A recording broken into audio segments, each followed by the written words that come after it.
नमस्कार दोस्तों, स्वागत है आपका आपके अपने चैनल कंपटीशन बंसल बाबा में। जैसा कि आपको पता है, राजस्थान हाई कोर्ट स्टेनोग्राफर की वैकेंसी आ चुकी है। अब आप सभी को तैयारी में लगना है। दोस्तों ध्यान दें, फोरम में जो भी नोटिफिकेशन आया है उसको आप सभी लोग पढ़ सकते हैं, क्योंकि वो हिंदी में दिया हुआ है।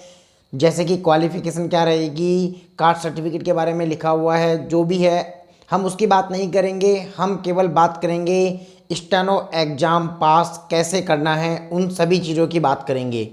जैसे कि कितनी गलती स्टेनो में अलाउ होगी, नंबर कैसे मिलेंगे, और टाइपिंग और स्टेनो में कितने कितने नंबर वाला पास होगा, कितने नंबर का एग्ज़ाम होगा, कौन कौन क्वालिफाई होगा, कितने लोग क्वालिफाई होंगे, इस प्रकार की सभी बातों की यहाँ चर्चा करेंगे।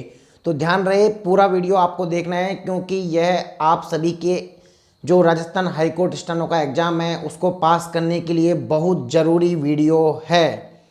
दोस्तों सबसे पहले हम बात करेंगे कि राजस्थान हाई कोर्ट स्टेनोग्राफर में स्टेनो में मार्क्स कैसे मिलेंगे। जैसा कि आप सभी को पता है, हिंदी स्टेनोग्राफर की जो एग्ज़ाम है उसमें 70 WPM से 6 मिनट का डिक्टेशन बोला जाएगा, यानी कि आपको कुल 420 शब्दों का डिक्टेशन दिया जाएगा। तो इस बार मार्क्स कैसे मिलेंगे वो हाई कोर्ट ने पहले ही क्लियर कर दिया है, और आपको बहुत ही अच्छी तरीके से यहाँ पर फॉर्मूले को समझाया गया है। तो इसको सभी लोग बहुत ही ध्यान से समझेंगे कि आपको कितने नंबर पर कितने मार्क्स मिलेंगे, कैसे आपको कितने वर्ष पर कितने मार्क्स मिलेंगे, और कैसे आपको ये स्पीड और मार्क्स कैलकुलेट होंगे। तो हम यहाँ पर कुछ उदाहरण लेकर आपको समझाएंगे। मान लो 420 शब्द बोले जाते हैं और किसी ने एक भी गलती नहीं की, तो उस लड़के की मान लेते हैं कि एक्चुअल करेक्ट वर्ड्स जो हाई कोर्ट ने दिया हुआ है कि टोटल डिक्टेट वर्ड, यानी कि 420 शब्दों में से -0, तो यहाँ उसके एक्चुअल करेक्ट मतलब सही शब्द निकल कर आ जाएंगे कि उसने कितने शब्द सही टाइप किए हैं स्टेनो में। तो देखिए यहाँ पर 420 उसके शब्द आ चुके हैं, तो जो उसके मार्क्स होंगे वो 420 गुणा 100 बटा 420, यानी कि उसको 100 में से 100 नंबर मिलेंगे। यानी कि फॉर्मूला बिल्कुल सही है कि 420 शब्द यदि कोई टाइप करेगा पूरे, तो उसको 100 में से 100 नंबर मिलेंगे। अब बात करते हैं कि उसकी स्पीड कैसे काउंट होगी। यहाँ दिया हुआ है कि जो एक्चुअल करेक्ट वर्ड है उसमें 5% का मार्जिन दिया गया है एक्चुअल डिक्टेट वर्ड्स का। मतलब यदि 420 का 5% हम निकालें तो 21 गलती निकल कर आता है। तो ये यहाँ बोल रहा है कि आपको एक्चुअल करेक्ट वर्ड्स में उतनी गलतियाँ जोड़नी है जो या तो 21 हो या 21 से कम हो। यानी यदि कोई लड़का 21 से कम गलती करेगा तो एक्चुअल करेक्ट वर्ड में स्पीड निकालने के लिए वही जोड़ा जाएगा जितनी वो गलती करेगा 21 से कम। जैसे मान लो उसने 0 गलती करी, तो 0 21 से कम है, तो 420 प्लस 0 बटा 6 यानी 70 WPM। तो 70 WPM उसकी स्पीड निकल कर आएगी, और मार्क्स निकल कर आएंगे 100 नंबर, और एक्चुअल करेक्ट वर्ड्स उसके निकल के आएंगे 420। यानी यदि कोई आदमी एक भी गलती नहीं करेगा तो उसकी स्पीड 70 WPM ही होगी। अब दूसरा एग्जाम्पल अपन लेते हैं कि यदि मान लो वो 21 गलतियां करता है, तो उसके एक्चुअल वर्ड्स निकल कर आएंगे 420 माइनस 21 399 यानी 399। तो उसके मार्क्स होंगे 399 गुणा 100 बटा 420 यानी 95 नंबर। यानी इससे स्पष्ट है कि यदि कोई आदमी 21 गलती करेगा तो उसको 95 नंबर स्टेनो में मिलेंगे, और उसकी स्पीड निकल कर आएगी 399 एक्चुअल वर्ड्स प्लस कितनी गलतियां यहाँ पर मार्जिन उसने की है 21 या 21 से कम ही यहाँ अपन जोड़ सकते हैं। तो 399 प्लस 21 बटा 6 70 WPM। मतलब आप यदि 21 गलतियां करोगे तो भी आपकी स्पीड 70 WPM ही होगी, क्योंकि यहाँ पर आपको 5% का मार्जिन दिया गया है, जिससे आपकी स्पीड में कोई फर्क नहीं पड़ेगा। जो भी फर्क पड़ेगा वो केवल और केवल आपके मार्क्स पर पड़ेगा। एक तीसरा एग्जाम्पल और लेंगे, उसके बाद आपको बिल्कुल क्लियर हो जाएगा कि ये स्पीड और मार्क्स कैसे कैलकुलेट होंगे। मान लो किसी व्यक्ति ने 30 गलती करी तो उसके एक्चुअल वर्ड होंगे 420 माइनस 30 बराबर 390। तो उसके जो मार्क्स होंगे वो होंगे 390 इंटू 100 बटा 420, 92.85 उसके नंबर होंगे।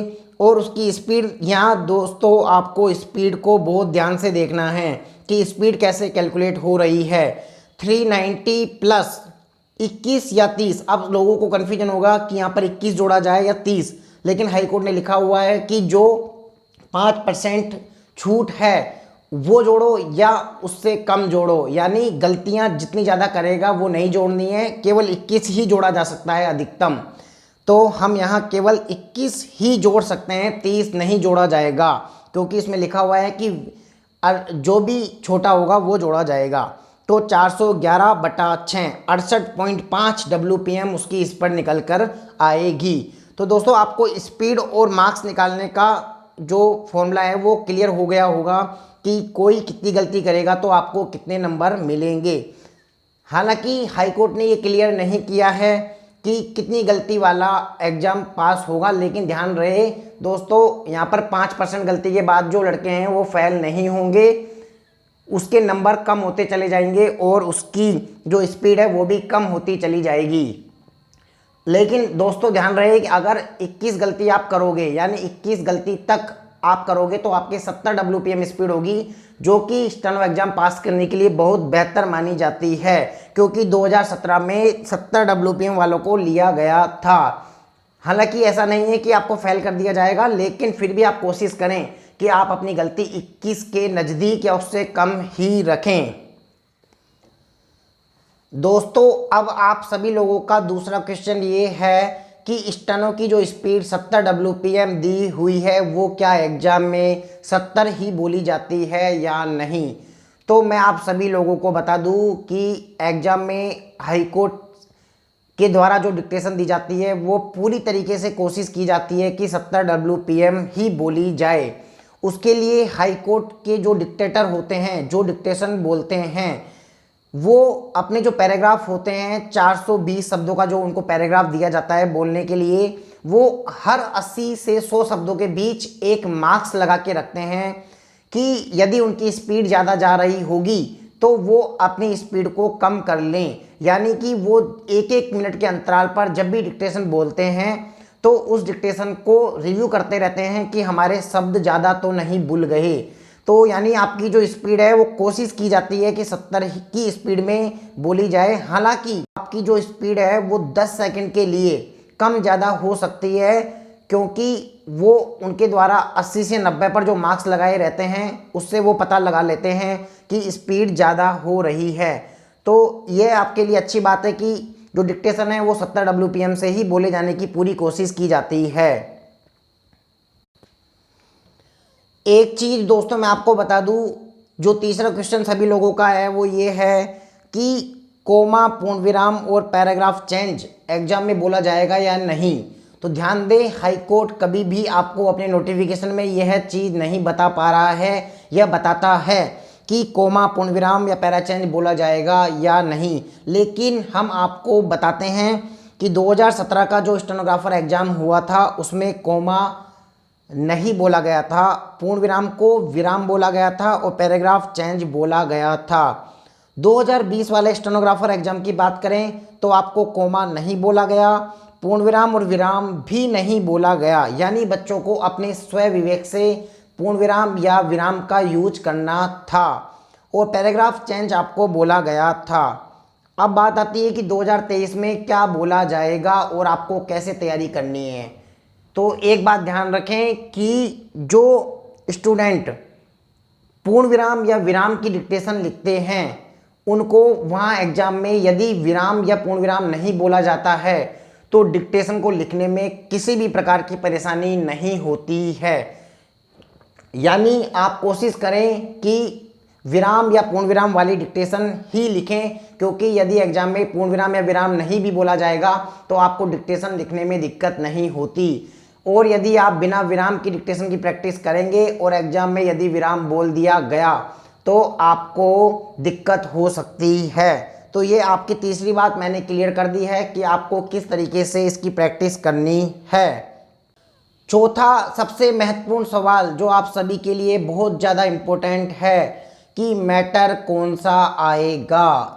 दोस्तों यह बहुत इम्पोर्टेंट सवाल है कि मैटर कौन सा आएगा। इस पर ध्यान दें कि जो संभावना है मैटर आने की 2017 में मैं आपको बता दूं कि मिक्स वेबसाइट न्यूज़पेपर का मैटर आया था, जो कि वेबसाइट से लिए गए थे कुछ एक पैराग्राफ्स और उनकी जो डिक्टेशन थी वो वेबसाइट वाली जो न्यूज़पेपर होते हैं वहाँ से लिए गए थे। 2020 में लीगल डिक्टेशन आ गया था। तो 2017 की को समझकर जो लोग तैयारी कर रहे थे, जिन्होंने लीगल नहीं लिखी थी, उनको 2020 में स्टेनो लिखने में दिक्कत आई होगी। और अब जो 2023 की जो बात करी जा रही है, ध्यान रहे पूरी संभावना है कि लीगल ना आकर अलग तरीके का मैटर यानी कि मिक्स मैटर आने के पूरे चांसेज हैं, जो कि किसी भी न्यूज़पेपर या अलग तरीके का जो मैटर है वो हो सकता है। हालांकि ऐसा नहीं है कि लीगल मैटर नहीं आ सकता है, लेकिन जो पैटर्न हाईकोर्ट पूर्व अनुमान जो पूर्व में जो चले आ रहे हैं पूर्ववर्ती पेपरों को मानकर हम अंदाज़ा लगा सकते हैं, ताकि हम अच्छी तैयारी कर सकें। तो कोशिश करें कि आप मिक्स मैटर की तैयारी करते रहें और लीगल डिक्टेशन के पूरे वर्ड्स और डिक्टेशन साइड में कवर रखें और उसकी भी बीच बीच में डिक्टेशन की प्रैक्टिस करते रहें।